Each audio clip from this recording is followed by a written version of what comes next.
truths we dare not face.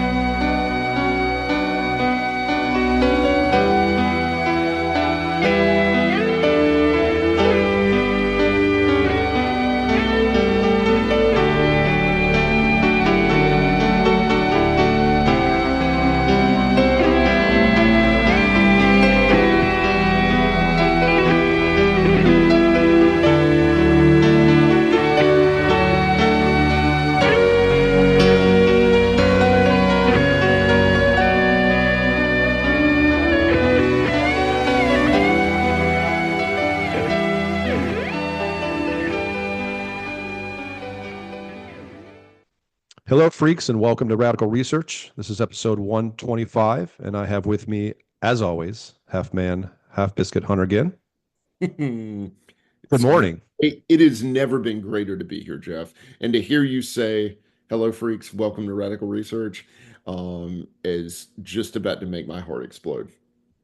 It's been a while. Yeah, it's been a while. It's also the morning, so you might be fresher and a little more vulnerable to such emotion. But I understand what you're saying. We really like recording in the morning. I think we need to do this with the roosters and the orange juice a little more often if we can swing it, because I think we're both have a different kind of freshness to us. But yeah, I mean, I just want to say this one more time, and I'm not going to mention it again on this podcast because I made a couple intros to the two previous episodes that we recorded the day before the fire that changed my life. But this is the first one we're recording since then, the very first one. It took a while, naturally.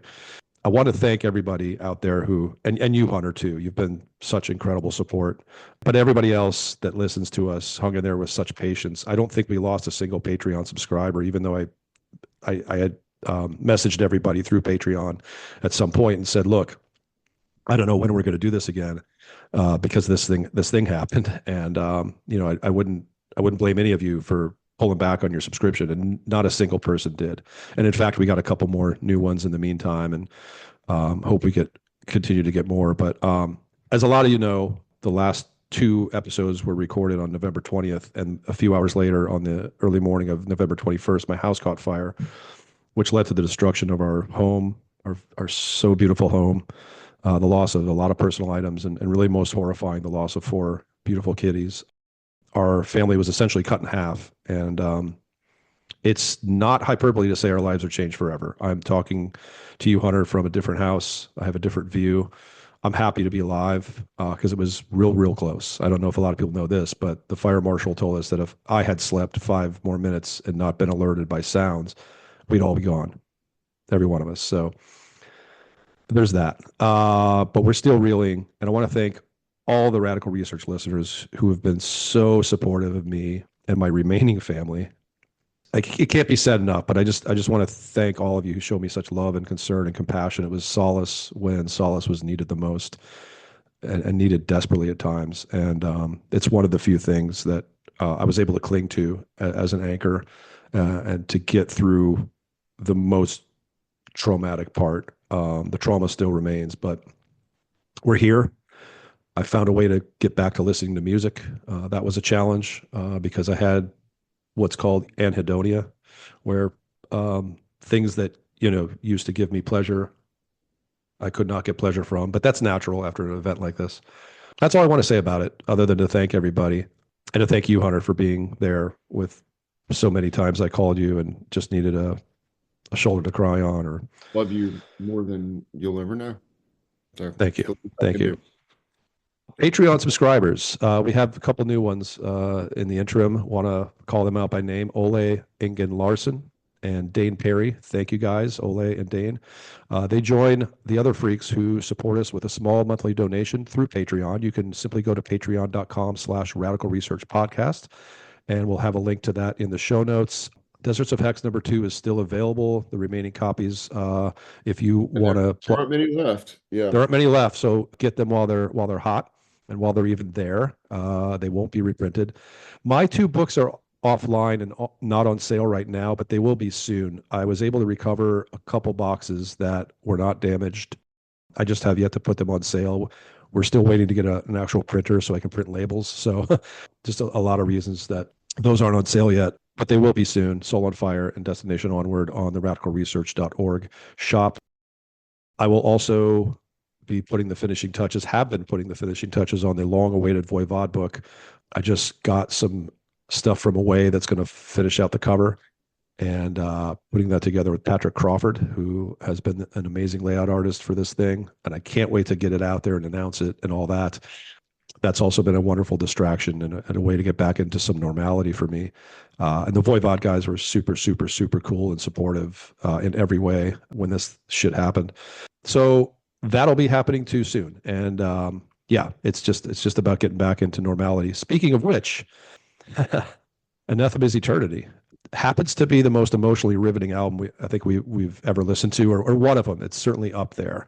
And we had this idea to cover this one before the fire, and then now that things have were so drastically changed, it's both going to be a tough one and also kind of a beautiful survey of this incredible album. This album has definitely brought me close to tears in the past, and there's heights of joy in it in other places. I think it's a watershed moment for this band. Hunter and I number it as one of the greatest Anathema albums, and I think we number Anathema as one of the greatest bands of all time. And we're talking about, of course, their third full length, and I think it's important to note their fifth major work, Eternity. Yeah, no, this was a huge one for me. So I and I've, obviously come since long ago to love the Silent Enigma. But when it came out, I wasn't ready for it. The Darren White era was anathema for me. And Okay. that transition was so abrupt to my ears at the time. And I was young and it was jarring. And so I didn't really glom onto that. But may I tell my little Jeff Wagner story here? Oh, I guess so. Okay. So I texted Jeff this morning, and I think he's probably heard this story before, but I tend to, in my old age, to retell the same things over and over. But I'd pretty much given up on Metal Maniacs, which was my lodestar for ages. I sort of changed my listening with the changes in the magazine when it shifted to Alicia and Mike. I got more into like the serious underground to grind and crust punk and labels like Slap a Ham and Pessimizer, Theologian, all that sort of stuff. Hmm. And when Mike G came on, it just lost me completely. It felt like a really, really anemic impersonation of a magazine that had inspired me for so many years. And so in I my and I probably told this on the show before too, but like my family never really traveled. We would go up to the mountains of Western North Carolina 3 or 4 times a year.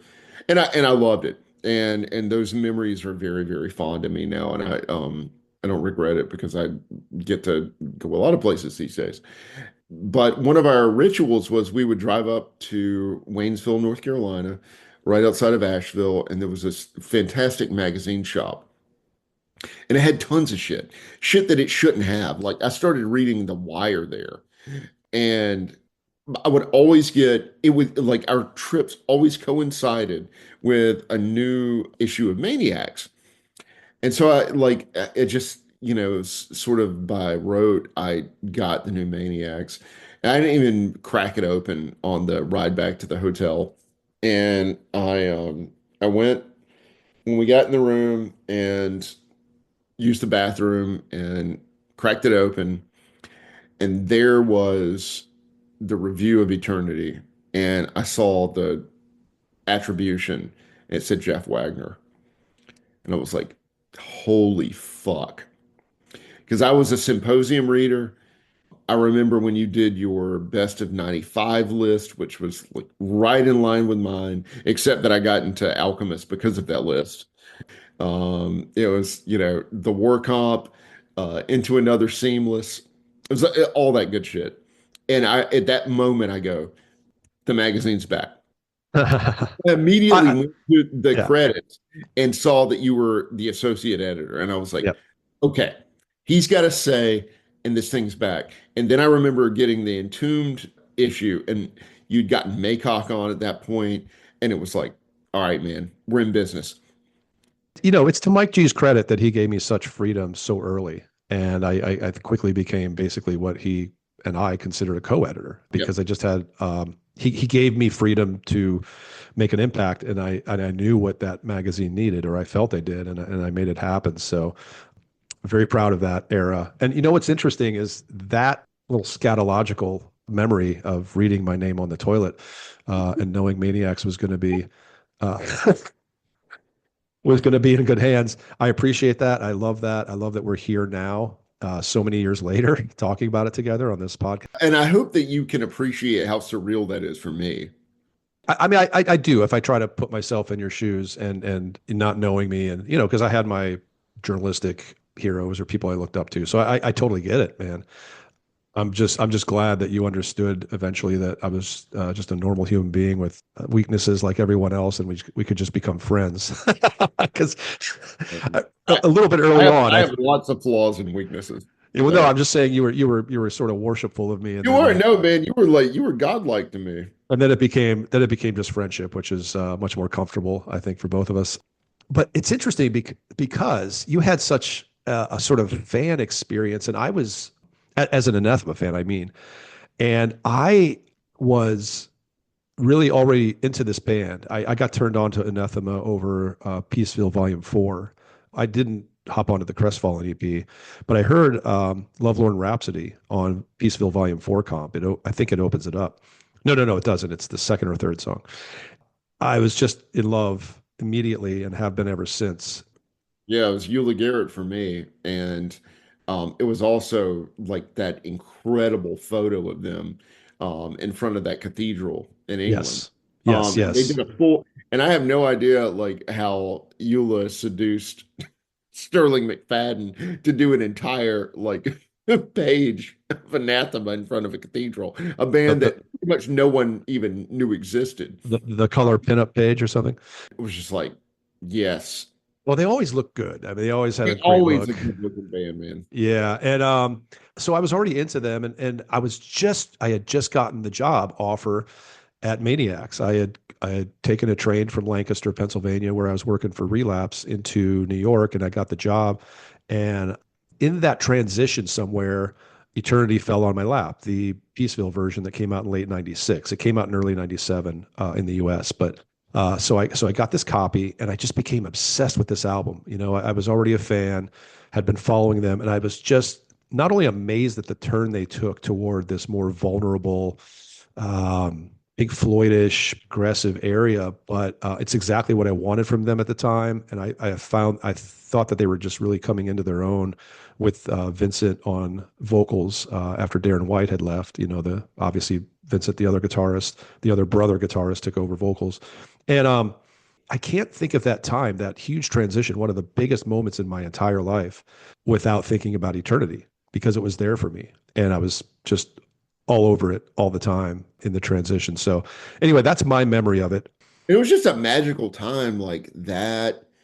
And In the Woods, Catatonia.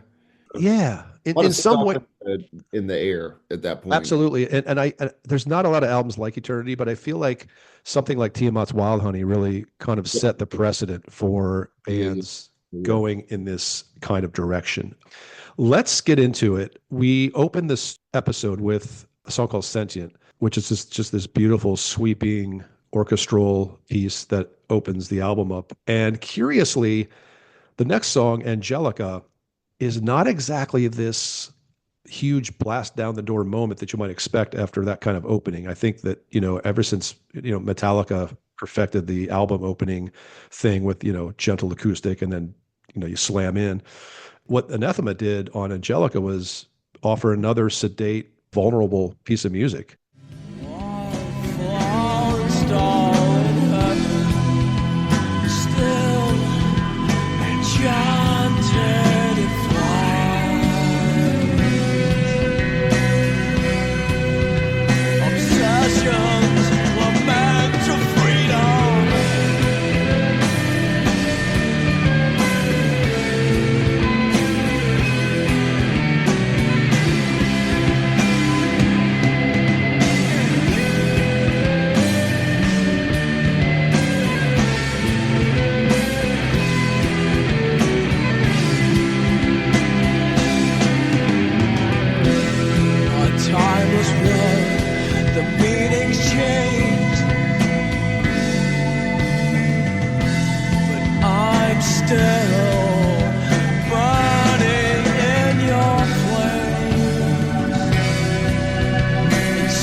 turned, lustral masquerade, unengaged, dim-lit love didn't taste the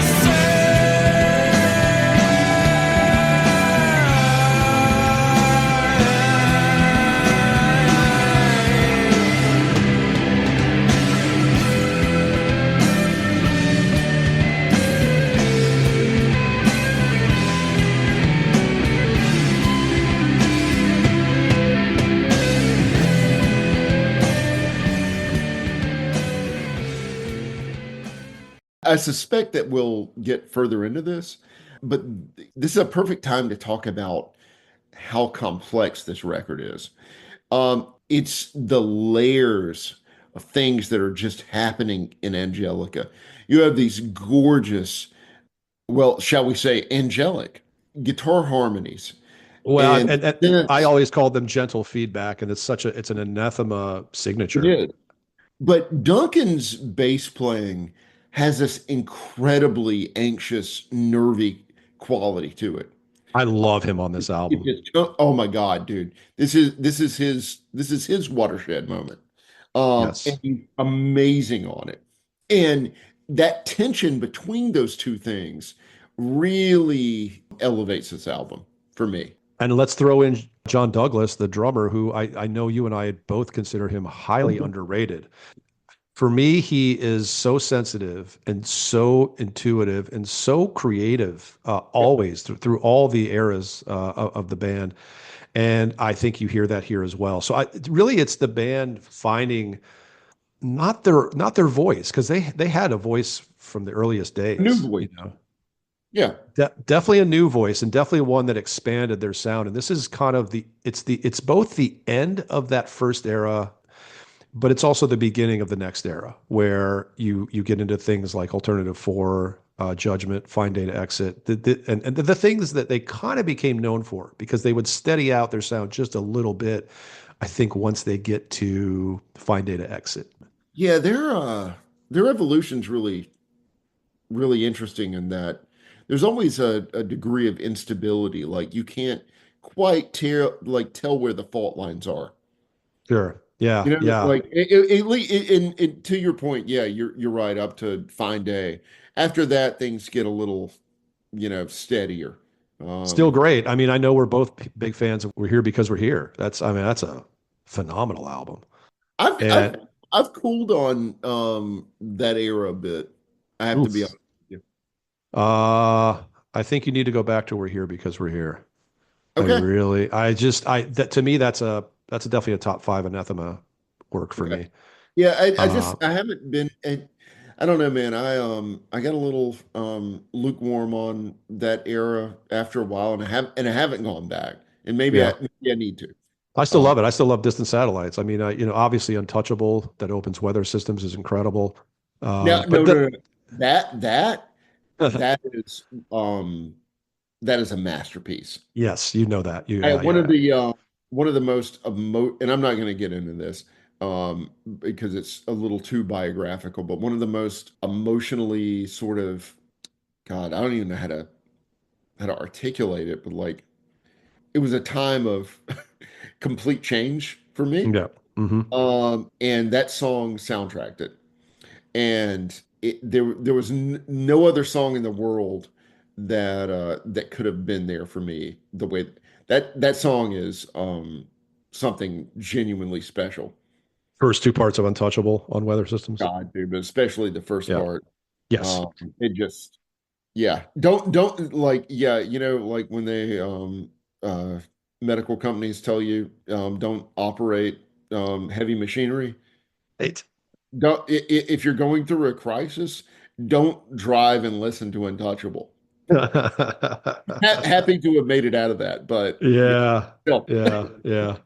So the other thing I want to mention before we move on is, for some, I think the elephant in the room, Vincent's vocals. This is his second album as the vocalist. And there is this shift from the kind of torn throat, harsher style he adopted on Silent Enigma, which was a great step forward from Darren White's vocals.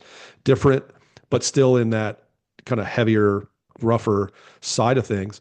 And this album, he just becomes vulnerable. He becomes imperfect. And I love the imperfection of the vocal. I love how fragile it sounds. I love how weak he can sound. I don't mean that in a negative or No, pejorative no, way. no. I I think vulnerable is the word. Yeah. and I think it lends the melodic stuff that they're putting forth, the emotional stuff that they're putting forth. I think there's no other way it could have been had he tried to stay with that harsher vocal. I like this transition. It's not where he would end up either. It's just like the band. Like this was a very much transitional vocal time for Vincent. But like, man, I just think he just delivers so beautifully throughout this album.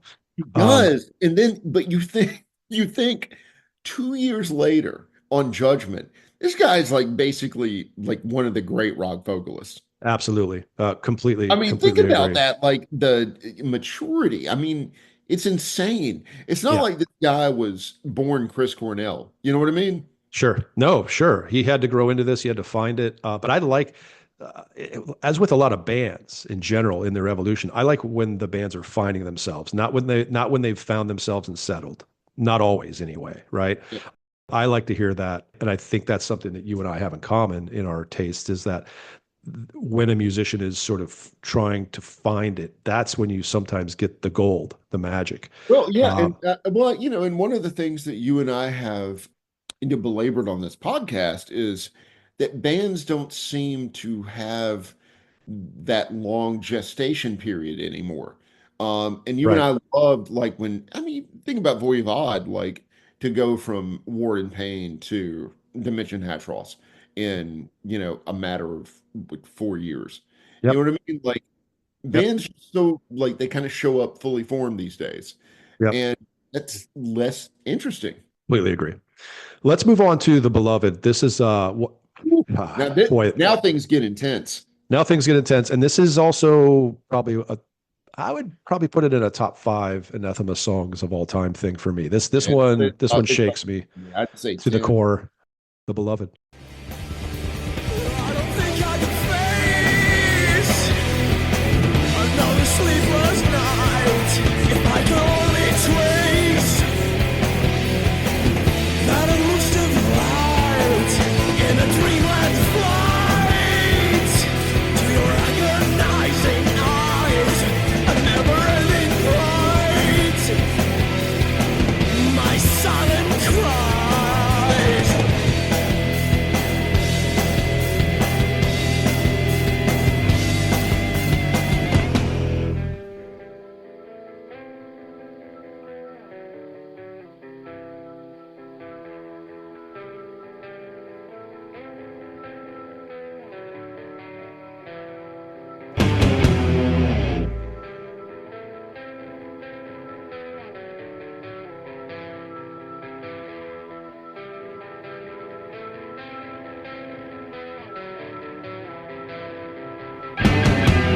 Still I close my eyes, my mind becomes clear.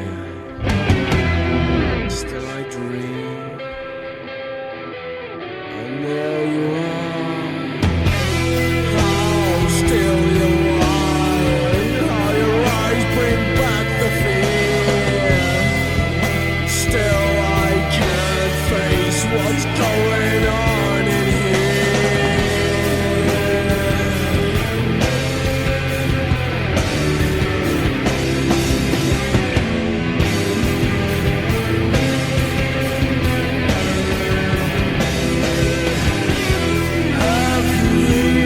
Everything that I've ever felt is gone. At last, my spirit. Okay, this is that moment I was mentioning that can sometimes draw me into an almost tearful place. Just, I find that part, that snippet that you chose, and very well chosen, by the way. I find that to be so effective. I love the lyrics, how still you lie and how your eyes bring back the fear. Still, I can't face what's going on in here. Everything that I've ever felt has gone. At last, my spirit breathes. Like, this is not the apocalyptic, doom bringing anathema of Pentecost 3 anymore. Right. This is This them is a turning. very human anathema. Yes, this is them turning inward, and That is the perfect way to put it. and showing, and we're gonna say this word many times, but more vulnerability here, right? In showing themselves, and I just, again, we talk about that ringing, symphonic guitar layering. Man, it's just all over Beloved, and then some of the chord changes, the way they'll shift the key. It's just, man. It's one of those sort of sonic phenomena like you encounter in early Monster Magnet and in Deathspell Omega, where there's always something like the stereo field is always filled up. Um, Good one. Wow. Yeah. Yeah. You're right. You're right. this may be the densest Anathema record in terms of Uh, probably. Although Pentecost 3 is pretty dense, but yes, in a different way. Pentecost 3 is like, you want to know if some alien came to Earth and was like, what's heavy? Here. It's a cudgel. I mean, Pentecost 3 is one of the most ridiculously heavy things ever recorded. Yeah. Yeah. And I love that just a couple years later, here they are, at least 4 out of the 5. Exactly, man. We have to mention that you mentioned the stereo field and also just the organic, earthy sound of every instrument. Like Everything. I really like the way it's recorded. It was recorded by or produced by a guy named Tony Platt, who should be familiar to listeners. Infamously, he was producer on Celtic Frost Cold Lake, but I suppose more to his credit, he's responsible for mixing Manowar's Sign of the Hammer album, and oddly just listed as producer on one of the songs, the title track, which is kind of a highlight of that record. But a great sounding record that Tony Platt is partially responsible for there. Also Motorhead's Another Perfect Day, an album that you and I love. So interesting little resume from this guy. Testament's The Ritual, Crocus is One Vice at a Time. That doesn't really matter much to me, but there it is. Lock Up the Wolves by Dio. Yeah, interesting metal resume by Tony Platt. But it is pretty interesting little resume. Yeah, and there's a few more too. But I just, with the knowledge of all that he's done there, I definitely think Eternity is his crowning achievement. I don't think there's a record that sounds better that he's worked on. This thing it just is gorgeous, and all credit to Tony Platt. I love Darren's drum sound on this album.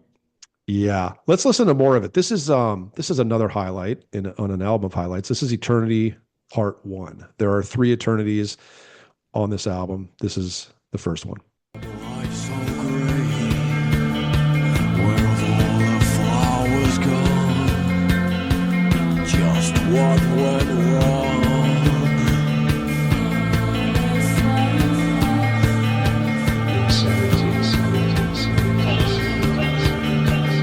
Stone cold reality. Oh Lord, come and save me. Do you think we're forever?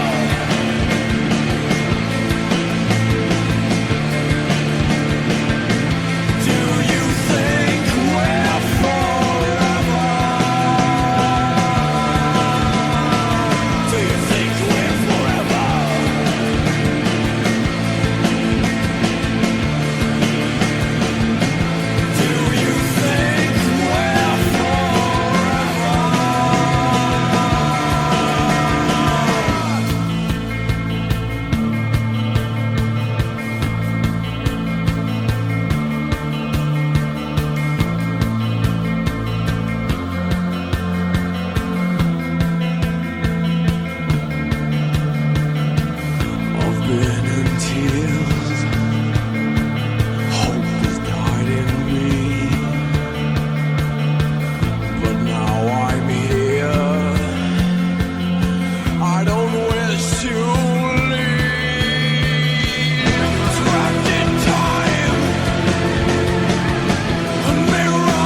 this is just them burning at their brightest.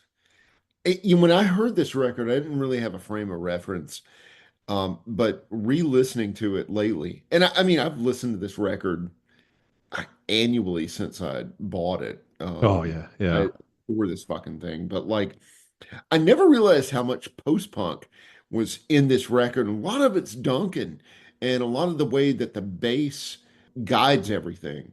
But there are parts of the song that could be on a record by The Sound or Sad Lovers and Giants or Comsat Angels or something like that. Yeah. Um, and I never realized that kind of melancholy post-punk influence. Again, because I don't think I knew. And it just gives it an entire other layer of complexity. Well said. I certainly wouldn't have identified that in the beginning because I wasn't familiar with any of that at the time. Right. And now that I am, and you having kind of drawn that line for me, I think you're dead on. Although it could be one of those things of shared influence. Sure. It could be one of those things of being very English. It's intensely English. Yeah. There's a lot of factors there that I think where you can draw those parallels that you did. But you're right on. Yeah, I love Duncan's bass playing, as you said there. I think he propels that song. I think there's just, again, so much emotion. I think when they get into that "Do You Think We're Forever" part that we heard near the end of that snippet, I just think that's, as you said, that's them burning so brightly.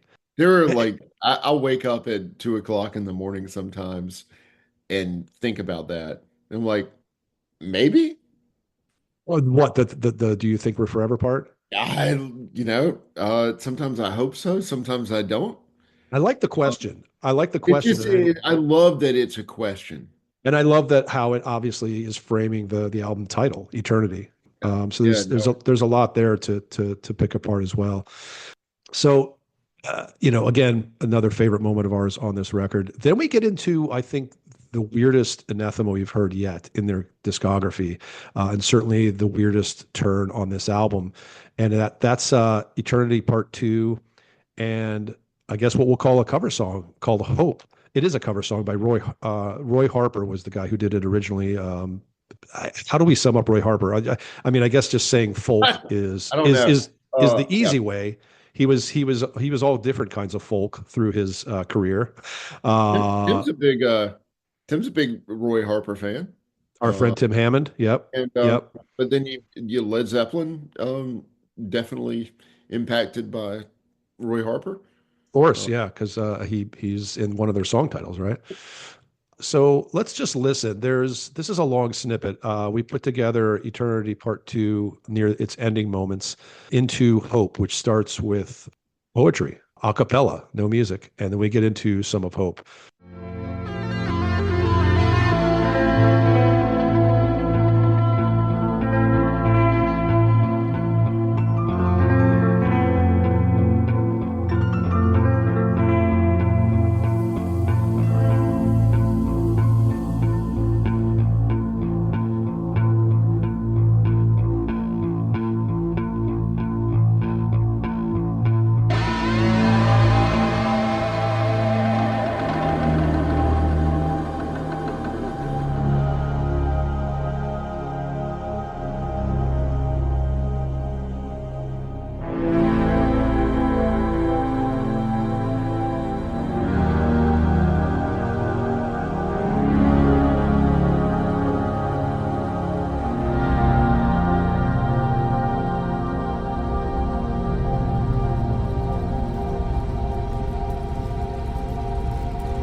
Destiny, infinity.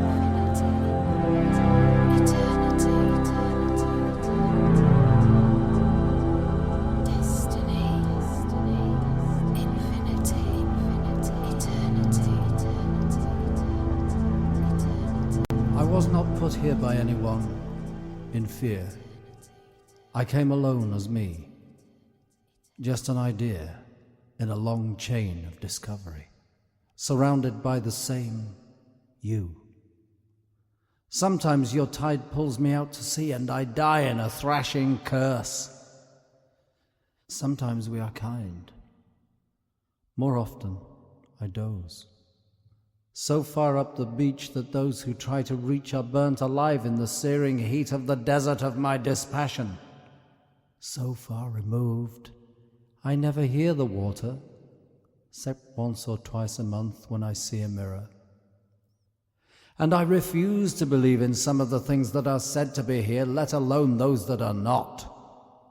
I'm trying to change my direction. Ours is pathetic, in my own humble estimation. I love the planet, the great benign she-wolf, benefactor, spinning gently on towards the red giant 4 aeons hence, when all the rose gardens are consumed in the flash fire of flying time. She'll leave alone too.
Such a beautiful cover.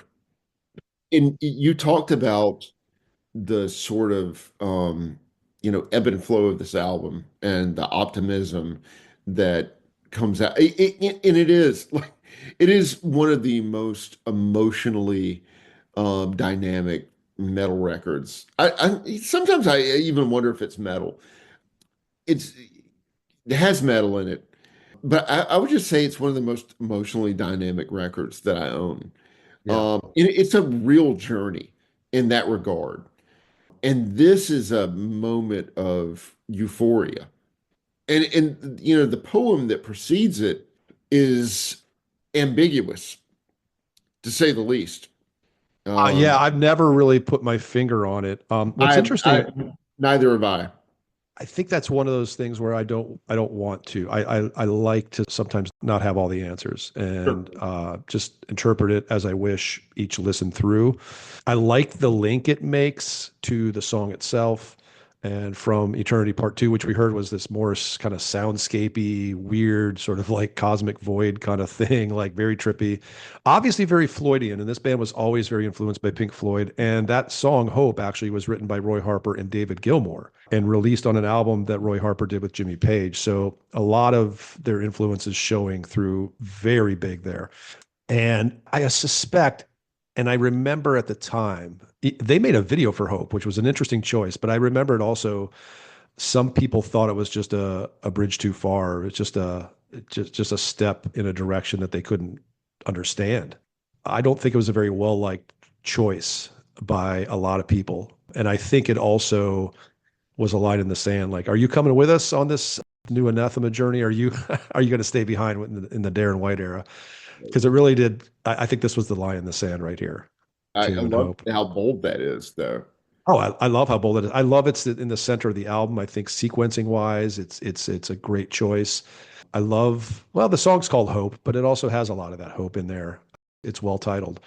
And it's a moment of this celestial brightness that is answered by a much, much darker second half of the album. Because then we get into Suicide Veil.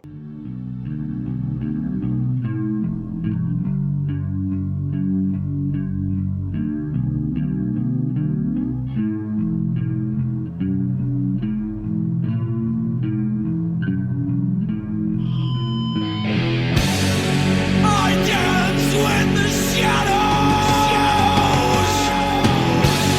in tranquil chaos. I lay naked in the rain, an interception of light, a disturbing memory.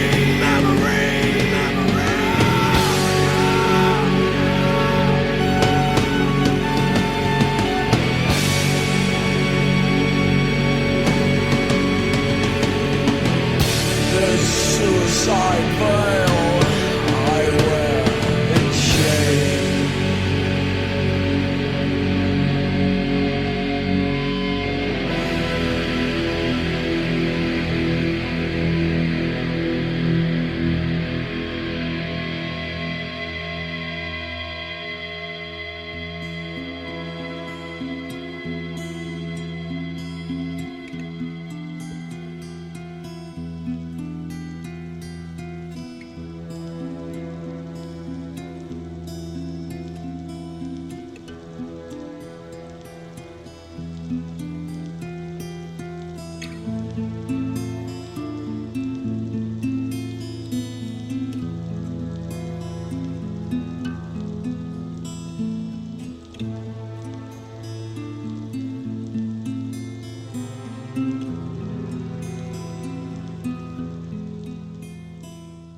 So if you consider that snippet of a song called Suicide Veil that comes after Eternity Part 2 and Hope, like they're asking a lot of the listener, and they're asking a lot of the old Anathema fan to come with them, because that song reminds me a little bit of Nocturnal Emission from Silent Enigma, where it's not at all a traditional arrangement.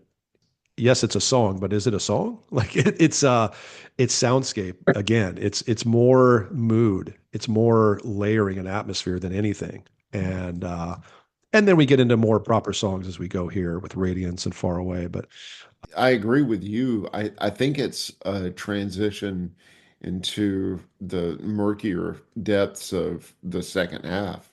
And we'll see some changes there at the end. But they take us down. I think that the mood, certainly not the actual construction or the song itself, but I think the mood there is still very much in keeping with the earliest Anathema days when they were just this like horrifying death doom sounding band on the demos. The atmosphere's there. It's not surprising that this is where they ended up. So I think again, I can always draw a line from this album to their earliest days, and I can always draw a line from this album to their final album, The Optimist. I feel like this is in the very center or the crux of what they are, of what Anathema is. Whereas I don't think you can do that with something like a Fine Day to Exit. And I don't think A Woe of Iliads has anything to do with The Optimist really, other than membership. Yeah. But this is the one that sits right in that center. It's the center of the Anathema universe for me. I don't know that I think it's my favorite album by them, followed very, very, very, very closely by Judgment. I think we agree on that. I think Judgment's my favorite. Okay. Judgment's one of my favorite albums of all time. We could talk about this at length another time. Maybe we'll do an episode on that one eventually because it's so special. But I've always thought Judgment was just maybe about 5 minutes too long, but I don't know where I'd snip it. I think maybe I'd take Make It Right out. I like that song a ton. What? I know. Oh but my God. Oh boy. Oh God. This is the Thanksgiving dinner that just went awry. The cranberry sauce just splattered all Oh over boy, the windows. yeah. Here's your goddamn cranberry sauce. You're like a plate flipper. You eat that shit, mother. Oh man, woo, boy, this just got spicy. Look, I like Make It Right.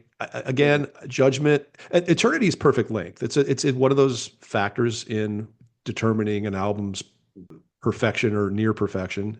All the factors. And so for me, Judgment is like maybe if it was 5 minutes less long, because it's asking a lot with the Another end. 5 minutes. Make It Right is perfect. Okay. I no, again, I love it. It's just one that sticks out to me. I could also take off Parisian Moonlight. I can okay now. All right, now we're talking. Okay. All right, all right, now we got a deal. Okay, we got the turkey back on the table, All right, and yeah, the cranberry yeah, sauce yeah. back in the bowl. Nope, Okay. nope, everything's still on the table now. Yeah, take off Parisian Moonlight, but make it wonder if- right. I wonder if our non-US listeners are going to get the Thanksgiving joke about how political fights happen at Thanksgiving tables. They do. Anyhow, we'll move on. Let's talk about the album cover and the album art in general. There's a lot to take in. I love all the cosmic stuff. I believe that the more cosmic stuff is from actual NASA photography. There's that beautiful, if you fold out the CD booklet, that beautiful image of the heron flying. Yeah, I love it. And You and I have always been of the same mind with this album cover. the It's cover, like basically got a garden gnome and stuck it in a NASA photograph. it's a garden statue, and I got no problem with garden statues or angels, but it doesn't really work the way it should. I love the cosmic The reissue background. was way better. Oh yeah. Well, and I believe Duncan Patterson was the one that came up with that initially and wanted that for the original album cover, but the powers that be or whatever said, no, we're going to go with this. And so when they reissued it, it was that kind of gray and white, starker angel in just a background of white. I think it's great. Yeah, But it's one of those album covers that's flawed that because you attach it so much to the great music, it just represents something better than maybe the cover. yeah. What I will say, I've always loved that despair. I call it the despairing angel on the back. It's one of their kind of logo-y type images that you see a lot throughout early Anathema. It's on other records. It's on Silent Enigma. That angel that's kind of got its arms up in the air, like he's despairing. I've never had a tattoo, but that's something I've considered getting. There's something very powerful in that image for me. And what Maybe it you and I means. could get buddy tattoos. We've talked about this. We have talked about that, and that despairing angel I would consider. Like we could do. So what we could do is get the despairing angel and then the Peaceville. We talked about the Peaceville logo as a tattoo as well.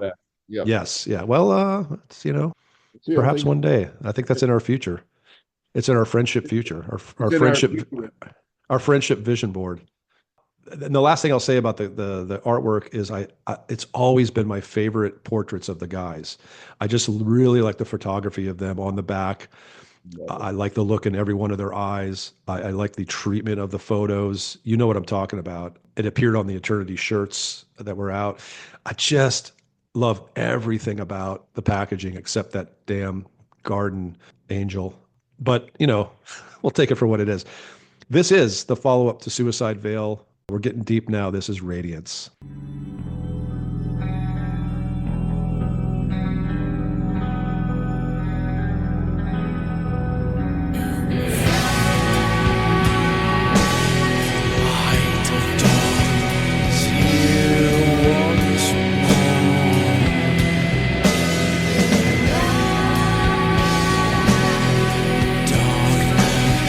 Slipping away.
Yeah, and right there, we're not even giving you the best part of that song because it, as you hear, they roll into a great musical moment. But that's the whole idea of our show is to not give it all away and force the listener to absorb the album on its own. And plus, doing an album like this, I've said this many times, but I almost feel guilty for like neutering it the way we have to, the way we do our thing, because it really is like all about the linkage and the segues between the songs and the kind of the greater sum of the whole thing. Um, Radical research. No money shots. You got to pay for the ending. we lead you into the room, but then you're on your own. Yeah. I mean, you can see some fucking, but you're not going to see the end result. Well, now I got to mark this explicit. Damn it. What I like about Radiance, and especially the snippet we picked, was it also, again, reminds me of the second half of Silent Enigma, where they don't mind getting into some drift.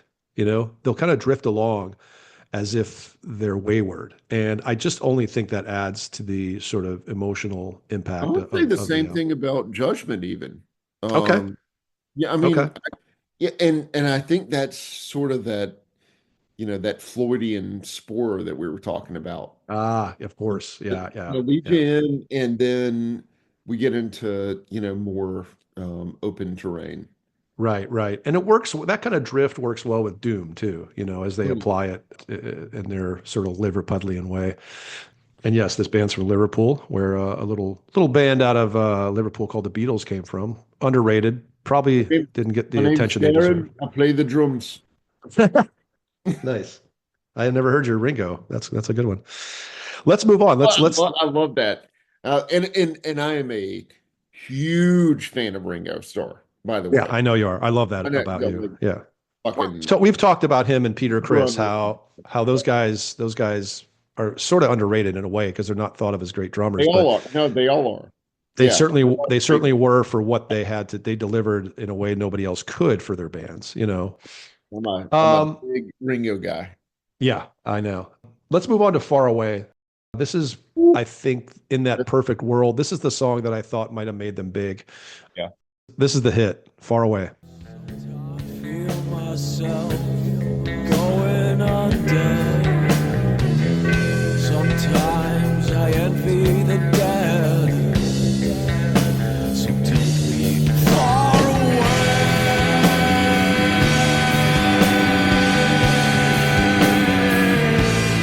Far away.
Okay, dude. So we can say so much about Daniel Kavanaugh.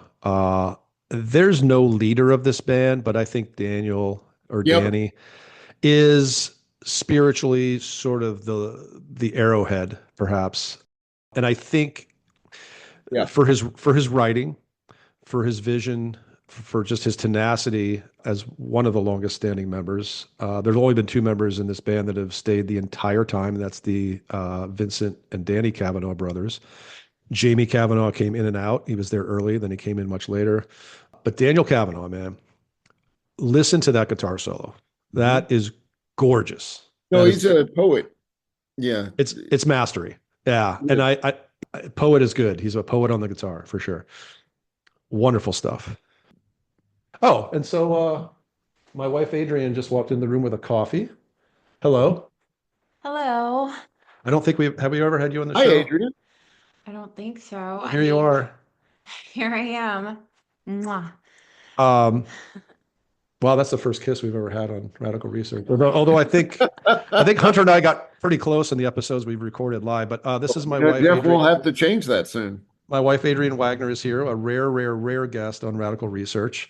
How you doing? Hello, Radical Research fans. Ooh. You're Ooh. listening to WRRR. WGEEK. Okay.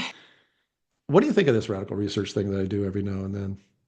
I mean, I've been doing it for years now, and you've had to kind of suffer through it, all my planning and fretting and making snippets and talking about Hunter and talking about Hunter some more and talking about me some more. Like, what's your take on this whole thing?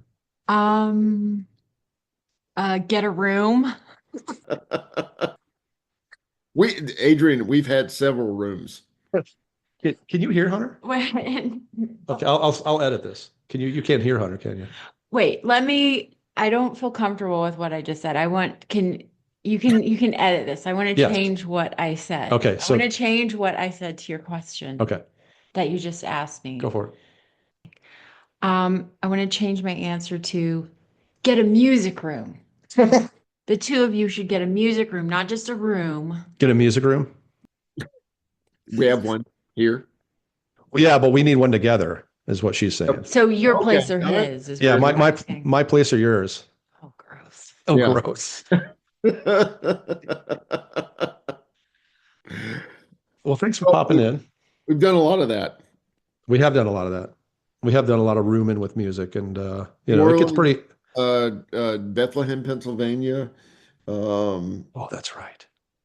Let's see, Yeah, the time Baltimore, the time that Denver. we've shared rooms and we've shared music rooms. Many rooms over the years. Yeah. Yeah, so we're way ahead of you. We've already got a room. Well, I do know one thing I want to say Yeah. that Go for it. and that's thank you to all your listeners who have supported us with our house fire, whether it's sending my husband music or making donations or CDs or just wonderful words of encouragement. That's really meant so much to us. Yeah. Yeah. And thank you. Thank you to all the listeners who listen to the show and whatever it is you guys actually talk about on this show. Thank you so much. Things you just wouldn't understand, woman. Guess not. All right. Thank you. Thank you for saying that. And Bye, listeners. Bye, Hunter. Bye. Bye. All right. Great appearance from the one and only Adrienne Wagner.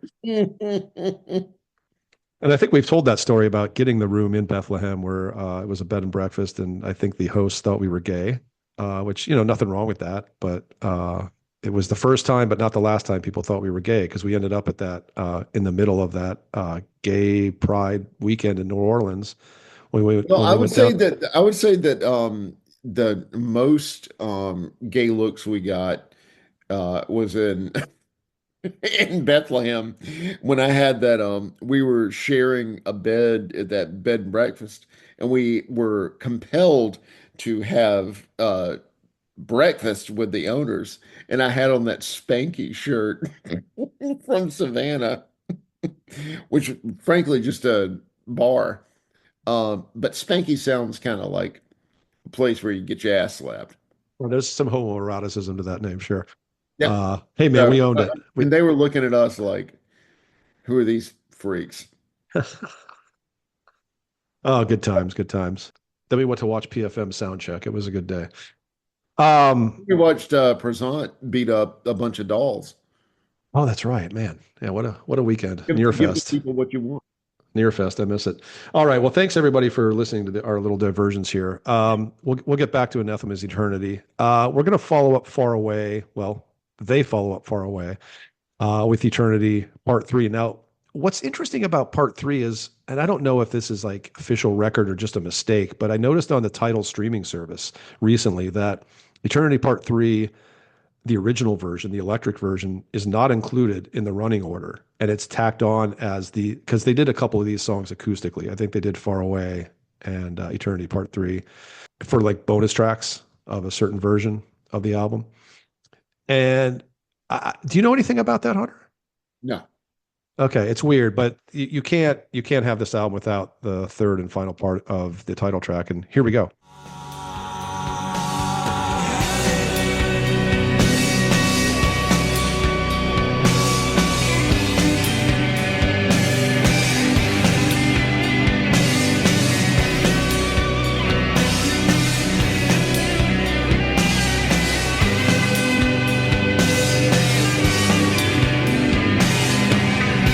Trapped inside internal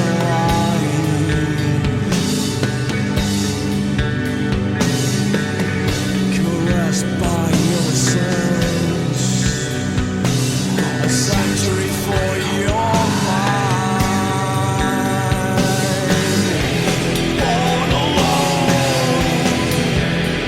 beneath pale sardonic skies. One love, one life, one sorrow.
I won't reproach myself this time.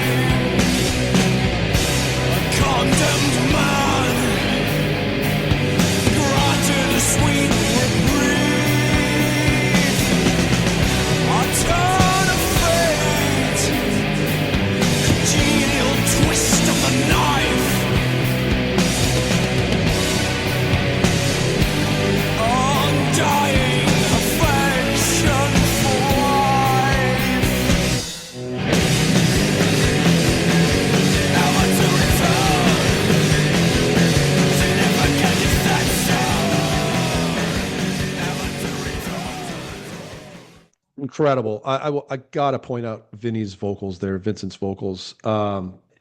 Throughout the album, as we've mentioned, he's not as gruff or death metal-y as he was on Silent Enigma, but here that comes out in the most emotional of ways, and I find it to be very effective when he finally lets loose like that at this point in the album. And the lyric, "A turn of fate, a genial twist of the knife, undying affection for life." Man, that's a really powerful moment on this album. I think this is some of the most oppressive doom that they have in their entire catalog. And Yes. I love that really rickety, kind of precarious middle section Mm, that just descends back into the doom. yep. It just makes everything feel so uncertain. and so unstable. I love that. Yeah, and it's got a climactic feel. There's so much Good. climax and peaks and valleys in this album, a lot of peaks. But I'd say that this is that point in the album where we just get peak after peak after peak. Because what happens is after Eternity Part 3, that great moment we're assessing, we get Cries in the Wind, which is a really down, depressing moment, but a very effective one. And then what happens after Cries in the Wind is a thing called Ascension. We'll get to those, of course. I remember talking to Daniel. It was either Daniel or Vincent, but I'm pretty sure it was Daniel in the Alternative 4 era. I interviewed them for Maniacs. And I can't remember if this was printed or not, but I, of course, wanted to talk to him about Eternity because I don't think I got the chance in that era to talk to them.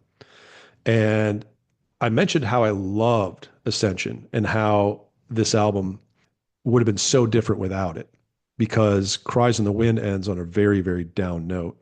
And it was kind of an interesting moment because he said, "Wow, man, that's exactly what we thought. They were going to end Eternity with Cries in the Wind, and then they thought it was just too down, too depressing, and they added Ascension to lift us back up." And so I felt a great connection with him having sort of noticed this, Yeah. and the coincidence of that because it was actually part of their creative process in creating this album. Let's get to Cries on the Wind and find out where this album may have ended up.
As I know it won't be happening. And you know when I'm gone, you'll hear my cries on the wind. So, I think we can agree, and we've never talked about this, but I think this is the end of Anathema's riffs. I've Well, never thought about this before either, but they kind of stopped riffing after this. okay. In that more recognizable sense of riffing, yes. Right. Well, I mean, like the da da da da da da Yeah. da da da da da da da. Yeah, sure. They Interesting. They kind of, I've never thought about that until this very moment, but they sort of reconfigured after this. Alternative 4 is a very different album. I'm not ever going to Weird, say weird record. I was never disappointed by it, but it wasn't Eternity either. And I think, So, and it's this is certainly not, not Judgment. yeah, it's between those two poles, it's the two that we hold up The the transition. highest. Yeah. Yeah. But you're I right. love it. I do too, but that's a really interesting point about riffing, because Alternative 4 and thereafter, they really were just laying down layers Yeah. or beds of things, and it certainly became even more vocal oriented. Hardly ever bad. Like, there's a lot of great stuff after Eternity. This band remained great for a long time. But you're right. That's an interesting point. Huh. I hadn't considered that. That's I hadn't astute. either. Now I was talking about how down it ends, and that last riff, da, da, da, da, da, just beautiful, absolutely gorgeous, It's not uplifting. down. It's not down, but what happens? Everything kind of coming down to the final lines, which are, "Don't dwell on the forthcoming, as I know it won't be happening. And when I'm gone, you'll hear my cries on the wind." And the way that's delivered is down. It sounds like a suicide note, or it sounds like death. And it's very powerful in that emotive sense. And if it had ended there, "You'll hear my cries on the wind," Mm. that would be an interesting place to end. And then we get Ascension, which we're going to go out. We're going to end this episode on that wonderful moment that ends the album. And that's Anathema's Eternity. And I'm glad we did it. It's always been a very special one for us. We have those connections we mentioned with it early on in this episode. This felt really good to do. This felt really therapeutic to get back into this. Same. Next episode, 126. And I want people to know we're not going to be as prolific for a little bit until I really get back on my feet, because everything's still pretty hard right now in terms of the way life is. But we're going to manage, and we were pumping them out. We were getting 0.5s out there every other week in between longer episodes, and we're going to get back into that form soon. I just want people to be a little more patient until we get there. So no promises, but I think it'll be an episode every 2 or 3 weeks until we get there. And I hope it'll just be a couple months before we get back on that 0.5 full length, 0.5 full length type pattern, which we were really enjoying there for a while, until a heating pad exploded on my porch. But next episode, 126, will be a full length, and it's going to be on a band called Thule, Thule, a Norwegian band. It gets us back to Norway for the first time since episode 111, when we did Immortals Blizzard Beast. And this will be a Norwegian band of a very different stripe, but incredibly Norwegian all the same, right? I mean, the most Norwegian. They are Yeah. from the very north of Norway. They're fishermen and frog savants. Yeah, very special band, and one I We came might to. we might have a special guest on this next We might episode. have a very special guest on this episode. Yeah, that's. I was telling Hunter that I've learned to let go of a lot of things in this experience, and one of those things, one of those many things, will be why not have the occasional guest on our program? We don't need to be so egocentric that nobody can come into our bubble. Of course, we had Thomas Knoll and Brian Grabenz on episode 99. That was very much, of course, by design and sort of a alternative to what we usually do. But yeah, I think we're going to have somebody pretty special on this next episode with us. One person that can talk incredibly deeply about Thule.